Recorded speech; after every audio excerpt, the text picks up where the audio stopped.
Amen. Wonderlike geleentheid om in die woord van die Here in te kyk en absoluut die realiteite van die skrifte toe te laat om ons denke te vernuwe, om ons na nuwe hoogtes toe te lei, na nuwe kennis toe, na nuwe insigte. Dit is so mooi as 'n mens kyk in 2 Korintiërs 6 en die tweede vers. Wat sê? Want hy sê, in die tyd van die welbehae het ek jou verhoor. In die tyd van welbehae, 'n sekere tydsvak, het ek jou verhoor. En in die dag van heil het ek jou gehelp. Jy sien 'n afgehandelde storie. Hy het ons gehelp. Daar's nie 'n realiteit wat jy nou kan terugdeins en met 'n probleempie wat jy het en sê, Here, ag kom help my asseblief. Nee, die Here het jou gehelp. Hy het vir jou alles gegee wat tot die lewe en godsaligheid lei. En dis jou verantwoordelikheid om in daardie rykdomme te opereer. In 1 Korintiërs 1 vers 5 sê God het ons in alle opsigte verryk. Hy het ons in alle opsigte verryk. Dis daardie rykdom. As jy nie daardie rykdom in skrifte ontdek nie, wat die meeste ouens glad nie besef nie. En die vyand is besig om die mense te mislei op 'n groot skaal. Want hulle wil in die Moses wandel in steede van om in die woord te bly. Johannes 6:63 sê, die vlees stel vir niks nie. Hierdie woord is gees en lewe. As jy nie die realiteite van hierdie skrifte aanvaar nie, sal jy nooit die rykdomme wat dit vir jou skenk ervaar nie. Nooit nie. Jy sal altyd armoedig en altyd in verlange, altyd in behoefte wees, al die tyd smag na iets wat moet kom, al die tyd die Here so wat, Here kom help my, terwyl hy sê, luister weer na die woord, 6 vers 2, hy sê, want hy sê, in die tyd van die welbehae, het ek jou verhoor. Jy sien, jy moet nou eers by die antwoord kom. Die Bybel is 'n hele struktuur, 'n hele realiteit, 'n hele lering, waar volgens 'n ou moet wandel. En as jy nie in al hierdie kennis van die skrifte wandel nie, het jy niks om op terug te val nie. Jy het niks wat jou geloof kan nie substansieer nie. Jou geloof kan nie produseer nie. En ons weet dat hy sê, sonder geloof is dit onmoontlik. Dis net geloof in die groot God van die hemel en wat hy sê, wat kan produseer. En soos jy die rykdomme in die skrifte ontdek, begin jy eers sien hoe hierdie groot God vir jou alles onderneem, want hy ken die begin van die einde af, hy ken die einde van die begin af. Hy ken elke opsig, hy weet wat jy môre en oormôre wat jou te beurt sal val, en hy het reeds die antwoord. Maar as hy nie jou antwoord is, as die skrifte nie ons antwoord is nie, dan is dit nie die tyd van welbehae nie. Dan het God ons nog nie verhoor nie. Maar hy sê, in die dag van heil het ek jou verhoor. So, dis afgehandel. Ons moet nou in die realiteit wandel. Vers 3 sê, ons lê nie die minste hindernis in die weg, sodat die bediening nie beklad mag word nie. Jy sien, jy kan baie gou sien, wanneer iemand met jou praat, en hy begin sy probleme vir jou vertel, dan sien jy maar, hy het geen vertroue in die Here, hy het geen geloof in die Here, Hy het geen geloof in die dag van môre en oormôre nie. Hy's absoluut besig om sy vernederde omstandigheid te sien in die natuurlike, in steede van om in die geestelike te leef dag na dag. Nou sê die skrif baie mooi, dat ons nie die bediening moet beklad nie. Ons moet altyd so vertrou, dat die geestelike kant moet altyd getuienis vir ons wees, sodat mense kan sien, hierdie ou wandel nie na die sienlike nie. Hy wandel absoluut na die onsienlike. Hy vertrou absoluut op die Here. Hy laat nie toe dat die natuurlike realm hom negatief oriënteer nie. Hy laat dit nie toe nie. Hy's absoluut in die volle vertroue dat hierdie groot God wat hom geroep het, is ook bekwaam om elke dag te help en deur te dra. So, nou sê die skrif in die 4de vers, hy sê, maar in al hierdie dinge beveel ons aan as bedienaars van God, met baie geduld, in verdrukkinge, in node, in benoudhede, in slae, in gevangenskappe, in oproere, in arbeid, in slaaplose nagte, in hongerly, in reinheid, in kennis, en lankmoedigheid, vriendelikheid, in die Heilige Gees, in ongeveinsde liefde, altyd in die Heilige Gees, om die dieptes waartoe die Heilige Gees jou lei, in die dieptes van God in, om te sien hoe absoluut God betrokke is by jou, dat hy elke oomblik, soos hy in Hebreërs 13 vers 5 sê, ek sal jou nooit begewe en jou nooit verlaat nie. Ek sal met jou wees al die dae van jou lewe. Dit is so belangrik as jy begin besef dat die skepper van hemel en aarde, die skepper van hemel en aarde, die maak beloftes aan jou. En hierdie beloftes is nie nodelose beloftes nie.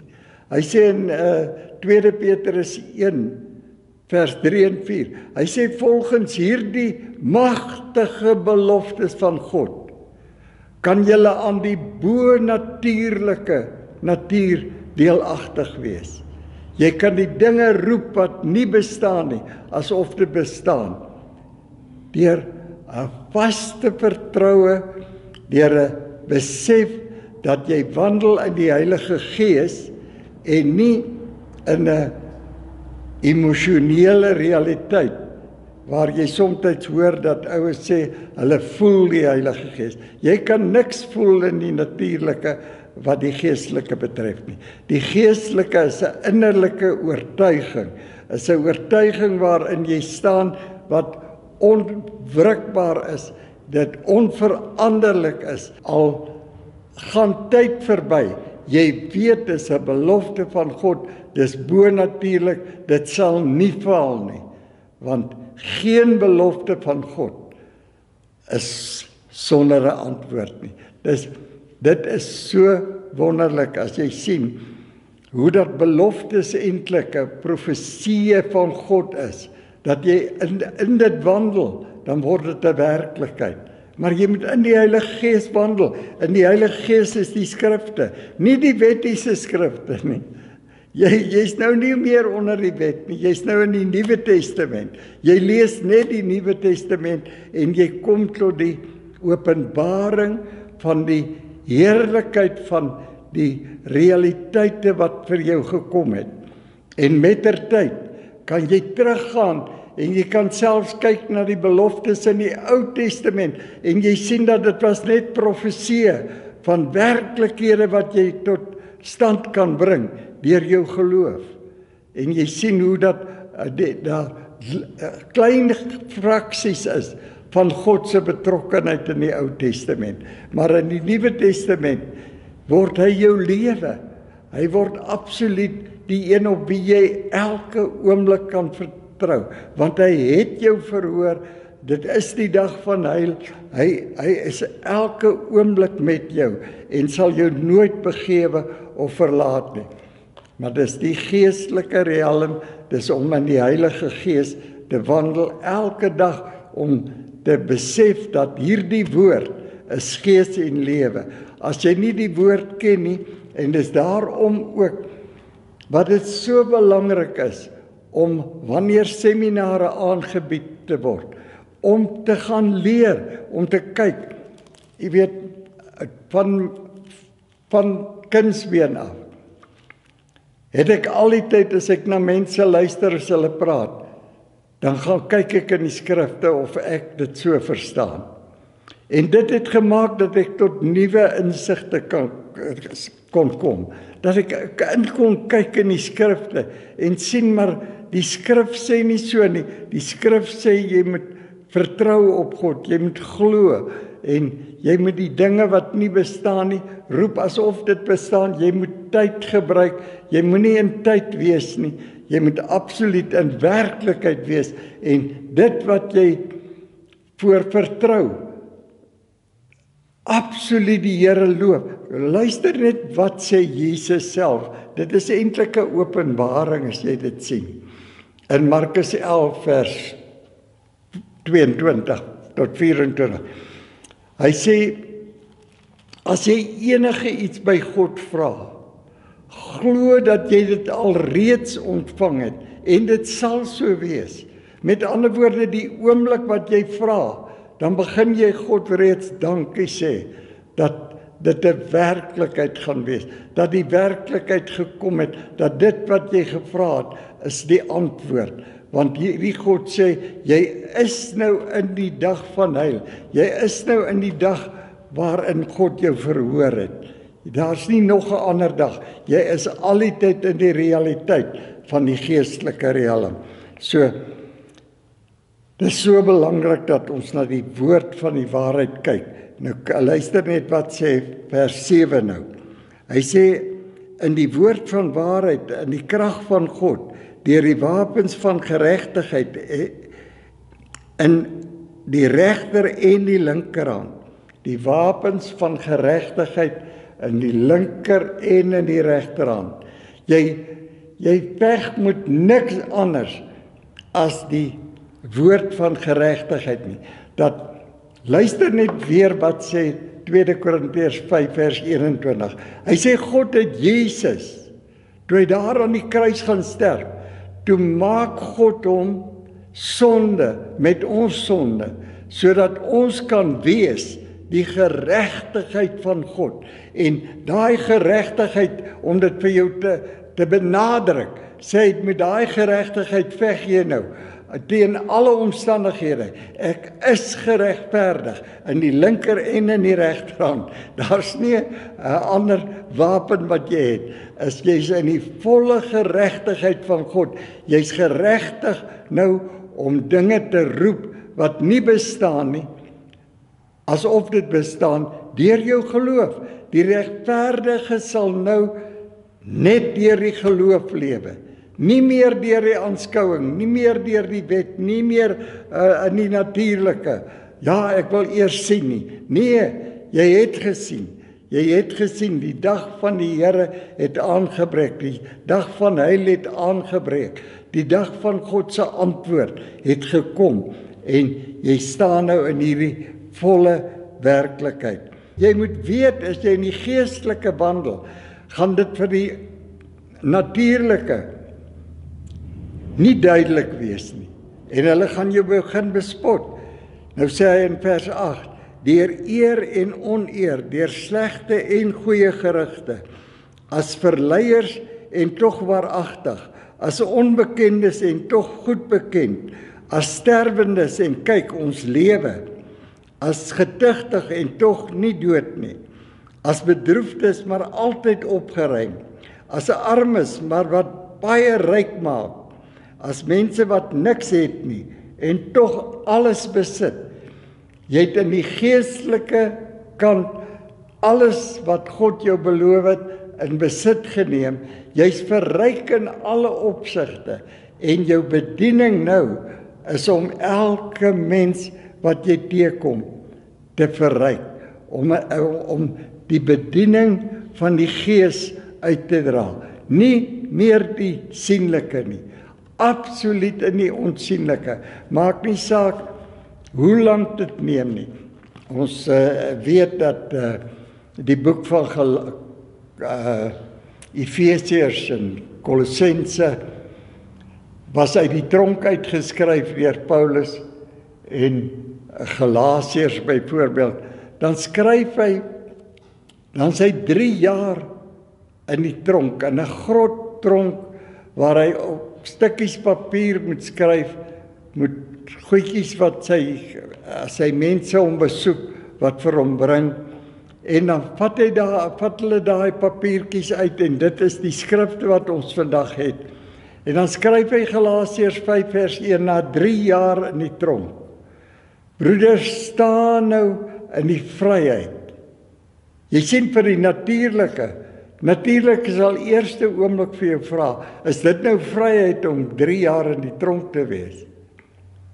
Maar geestelik is dit 'n ander realiteit.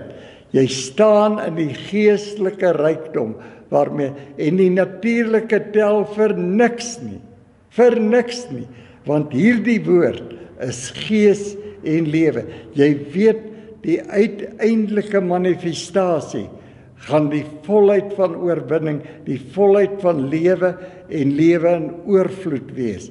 Kan jy dink, waarvoor word jy voorberei? Vir 'n ewige lewe, 'n lewe wat geen begin of einde het nie. Dis waarvoor jy voorberei word. En as ons nie bereid is om diep in te kyk in die skrifte nie, dink net wat verloor jy. Paulus, wanneer hy swaar kry, dan sê hy dit is baie gering, dis maar soos 'n oomblik in die ewigheid. Die natuurlike begin jou bespot, begin vir jou vra, maar waar is jou rykdom nou? Waar is jou antwoord nou? Waar is jou gesondheid nou? Waar is jy? En jy staan in die realiteite van die skrifte. Jy laat jou nie vir een oomblik afbring nie. Deur sy wonde het daar vir my genesing gekom. Jy sien, baie ouens ontvang nie hulle genesing nie, want hulle soek dit in die toekoms en dit lê in die verlede.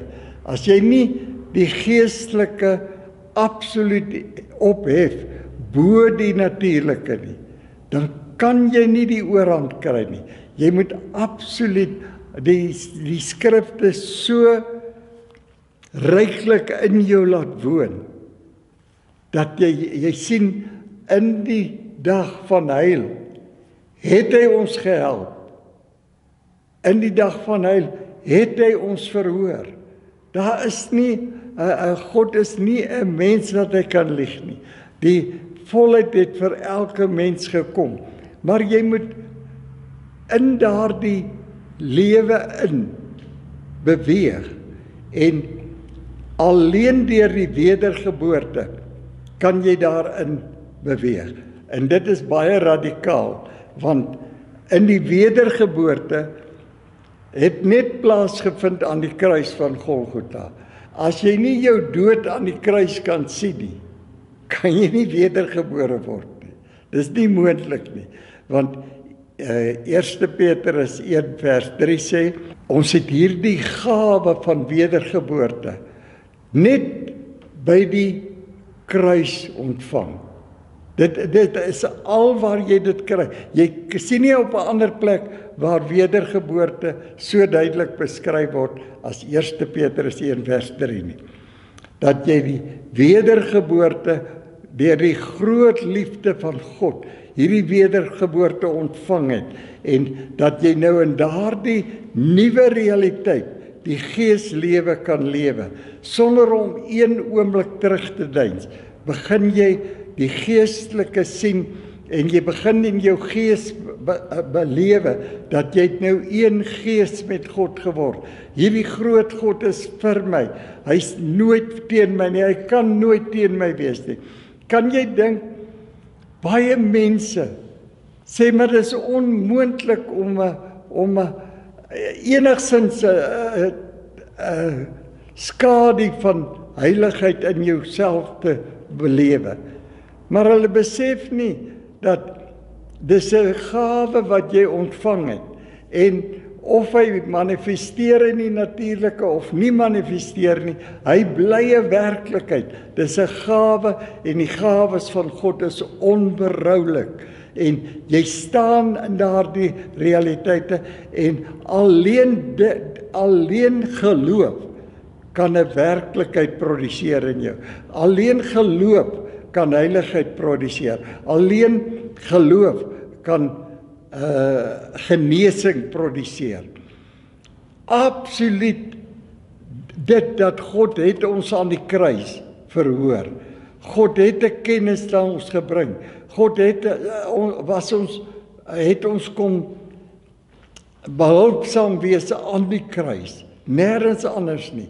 Van toe af is hy met ons en sal ons nooit begewe, sal ons nooit verlaat nie. En jy dink daaraan, as jy nie jou denke vernuwe, soos die skrifte sê nie, hoe verwag jy daar moet 'n verandering in jou plaasvind? Want die skrif is duidelik, soos jy dink, so is jy. Spreuke 23 vers 7. Soos jy dink, so is jy. Jy moet nou die skrifte bedink. Jy moet absoluut in hierdie realiteite van die groot liefde van hierdie God begin wandel. Dag vir dag. Absoluut nie terugdeins vir een oomblik nie. Maar laat die skrifte vir jou 'n absolute noodsaaklikheid word. Soos die brood van die lewe. Elke dag, elke oomblik 'n honger na hierdie voedsel, na hierdie geestelike voedsel. En alleen dit bring herlewing. Jy sien, die herlewing is iets wat binne in 'n mens plaasvind. As jy honger en dors word na volmaaktheid, nie meer hierdie beloftes in die natuurlike wat nooit tot 'n einde kom en nooit 'n werklikheid is nie, maar jy soek daar die geestelike werklikheid en jy beweeg daarin, jy begin honger word om meer te hoor van gees en lewe, dit wat jy werklik is, dat jy nooit weer sal terugdeins na die ou godsdiens, wat in die natuurlike realiteite is nie. Die gees is 'n kennis wat in jou kom, wat nooit weer kan verander nie. Is 'n oortuiging.